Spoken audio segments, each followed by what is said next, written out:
लोकसभा चुनाव के अंतिम चरण के अंतिम दिन रक्षा मंत्री राजनाथ सिंह विपक्षियों पर जमकर बरस।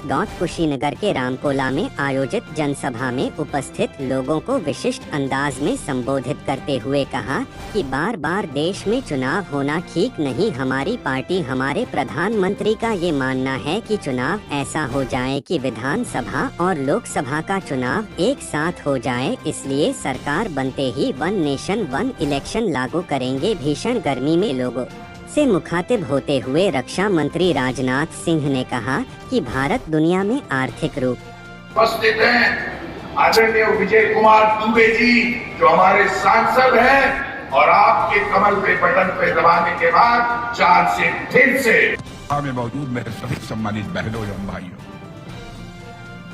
वैसे रामकोला मैं कई बार आ चुका हूं, ये पहली बार मेरा आना नहीं हुआ है।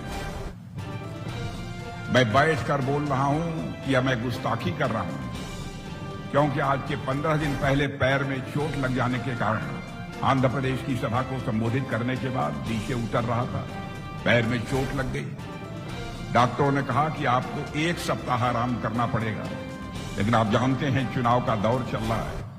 मैंने फैसला किया जब तक 400 से अधिक सीटों पर बीजेपी नेतृत्व की एनडीए कामयाबी हासिल नहीं कर लेगी, तब तक मैं चैन की नींद नहीं। जहां तक तो बहनों भाइयों, यही कहने आप लोगों के बीच आया हूं कि भारतीय जनता पार्टी के अतिरिक्त कोई भी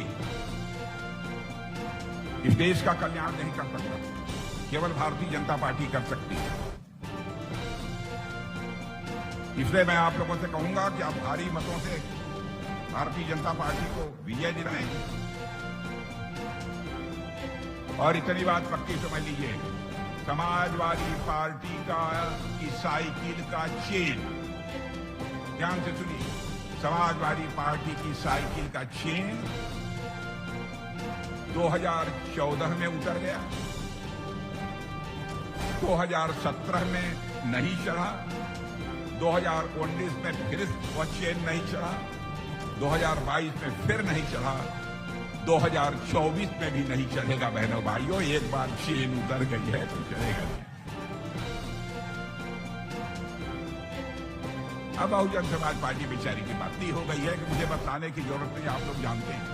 10 साल के बाद अपने घर के बच्चों से पूछेंगे कांग्रेस जानते हो बेटा, तो पूछेगा कौन कांग्रेस। जैसे डायनासोर का नाम सुना है कि नहीं आप लोगों ने? डायनासोर का नाम सुना है?